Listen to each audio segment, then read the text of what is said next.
हैं great plains of north India. इसके पहले मैंने आपको क्या बताया था, रिकॉल करिए। मैंने पढ़ाया था दक्कन का पठार, याद आ रहा है आपको? तो पिछले वीडियोस में जो मैंने पढ़ाया हुआ है आपको, वो सारी चीज़ें आपको रिकॉल होनी चाहिए। वीडियो पढ़ने से पहले आपको 7 बजे वीडियो मिल जाती है, 7 साढ़े 7 के बीच में, तो उसके पहले आप पिछला वाला रिवाइज कर लिया करिए। वीडियो ना देख के अगर नहीं देखना है तो पिछला जो आपने पढ़ा है उसको कॉपी पर नोट रखिए, उसको रिवाइज करके तब अगला वाला क्लास पढ़िए। इससे क्या होता है, दोनों क्लासेस के बीच में लिंक बनता है। जब लिंक बनता है तो आपको अच्छा लगता है कि हाँ पिछला जो है वो हमें याद है, तो एक उत्सुकता होती है मन में आगे बढ़ने की। ठीक है, तो इसलिए पिछला वाला रिवाइज करके अगला वाला तब पढ़ा करिए। अब इस वीडियो में चलिए हम पढ़ते हैं, टाइम ना वेस्ट करते हुए, great plains of north India. तो देखो, जो नॉर्थ इंडिया का प्लेन है वो इस 4 पार्ट में डिवाइडेड होता है। सबसे पहले तो देखिए, ये जो आता है ये है, इसको हम बोलते हैं भाबर का एरिया, इसको हम क्या बोलते हैं, भाबर। उसके नीचे आता है तराई, क्या है ये, तराई का पठार, सॉरी पठार नहीं, क्षेत्र, तराई का क्षेत्र। तराई के नीचे क्या आता है, कौन सी लेयर आती है, बांगर, और बांगर के नीचे क्या आता है, खादर। ये सीक्वेंस जो है ये पूछा जाता है आपसे, तो इसको ध्यान रखेंगे। अब जो भाबर वाला होता है एरिया, वो इस तरीके का पथरीली एरिया होता है ना। यहाँ पर कंकड़ पत्थर, बहुत सारे सेडिमेंट जमा होते हैं। ठीक है, इसलिए मैं यहाँ पे बना दूँ ताकि याद रहे आपको। और इसमें क्या होता है, जो नदियाँ होती हैं वो छिप जाती हैं। अब इनके बीच में कहाँ नदियाँ दिखाई देंगी, अब यही जो नदियाँ आती हैं इसमें जो छिपी रहती हैं ऊपर वाले क्षेत्र में, यहाँ नीचे दिखाई देने लगती है। कौन से भाग में, तराई वाले क्षेत्र में। ठीक है, तराई वाले क्षेत्र में नदियाँ दिखाई देने लगती हैं।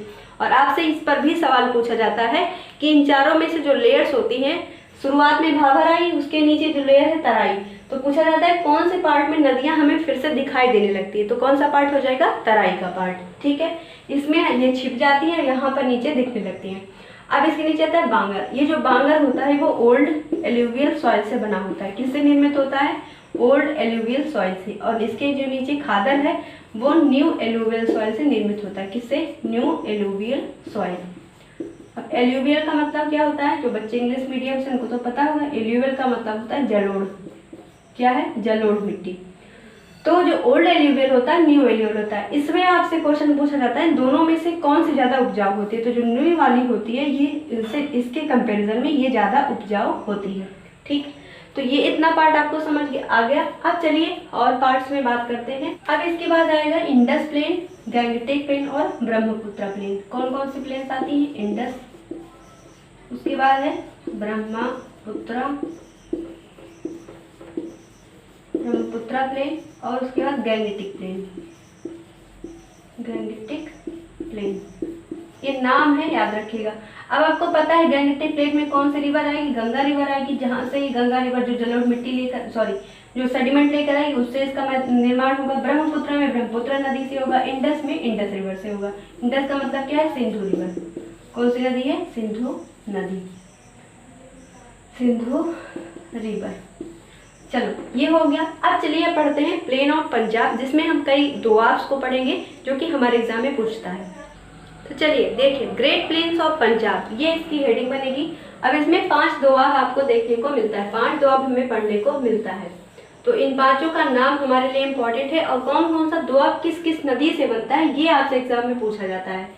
आपको बेनिफिट ये होता है कि जो जिस तरीके से जहाँ पे क्वेश्चन बनता है वो मैं आपको साथ साथ में बताती हूँ, इसलिए उसको अलग से नोट कर लिया करिए ताकि आपको पता रहे कि यहाँ पर हमें कौन सा टॉपिक पे ज़्यादा फोकस करके पढ़ना है।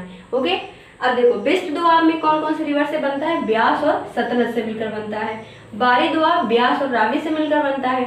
रचना दोआब क्या होता है, रावी और चिनाब से मिलकर बनता है। छज चिनाब और झेलम से मिलकर बनता है। सिंध दोआब झेलम चिनाब और इंदस से मिलकर बनता है। अब आप बोल रही हैं बार बार दोआब, लेकिन आपने बताया नहीं कि दोआब होता क्या है। तो दोआब का मतलब होता है दो प्लस नदी, दो नदी से मिलकर बनने वाला जो उपजाऊ क्षेत्र होता है। उपजाऊ क्षेत्र किससे मिलकर बनता है, दो नदियों से मिलकर जो उपजाऊ क्षेत्र बनता है उसी को हम बोलते हैं दोआब। ठीक, अब बेस्ट दोआब को याद करने का ट्रिक देखो क्या है। बेस्ट दोआब में कौन कौन सी नदियां हैं, तो देखो बी से हो जाएगा ब्यास, एस टी क्या है, सतलज, ब्यास और सतलज। अब बारी दोआब देखो, बी से हो जाएगा Beas, R I Ravi river. Okay, B A R I Bari, तो हो जाएगा ब्यास और रावी रिवर, रावी रिवर। ठीक है, रचना दोआब में आर से रावी रिवर, सी एच यहाँ पे हो जाएगा तो यहाँ पे चिनाब हो जाएगा। छज में सी एच और जे, तो सी एच से चिनाब, जे से झेलम, सिंध में देखो सिंध में इसको याद करने का कोई इसमें ट्रिक नहीं बन रहा है, तो इसको आप ऐसे याद कर लो। झेलम और चेनाब मिलती है किससे? इंडस से। तो किस दोआब का निर्माण करती है? सिंध दोआब का निर्माण करती है। तो ये हमने पढ़ लिया great plains of north India. ये इतने टॉपिक थे इसके अंदर। सबसे पहले हमने 4 पार्ट में डिवाइड करके पढ़ा जो कि प्लेन्स होते हैं उसको। उसके बाद गैंगेटिक प्लेन, ब्रह्मपुत्रा वाला प्लेन, उसके बाद कौन सा प्लेन? Indus plane. अब आ जाइए पंजाब प्लेन पे। तो पंजाब प्लेन में ये हमने 5 दोआब्स पढ़ी। मैंने आपको ट्रिक भी बता दिया कि कौन सारे दोआब्स को कैसे याद करना है आपको। डन। तो ये हो गया कंप्लीट आज का लेक्चर। मिलेंगे अब अगले वीडियो में जिसमें हम फिर से बात करेंगे। ये हमारा तीसरा हेडिंग चल रहा है, ठीक है। अब चौथी हेडिंग क्या आएगी? याद करो ध्यान से, पहले वीडियो में मैंने बताया था चौथी हेडिंग क्या रहेगी? कोस्टल प्लेन्स और आइलैंड ग्रुप्स हमारे इंडिया के जो हैं, ठीक है। पहला पार्ट क्या था? हिमालय वाला पार्ट था। दूसरा वाला क्या था? दक्कन का पठार। तीसरा वाला पार्ट क्या था जो हमने अभी पढ़ा? Great plains. और चौथा क्या है? कोस्टल प्लेन्स और आइलैंड ग्रुप्स। तो वो वाला अगले वीडियो में हम पढ़ेंगे, ओके।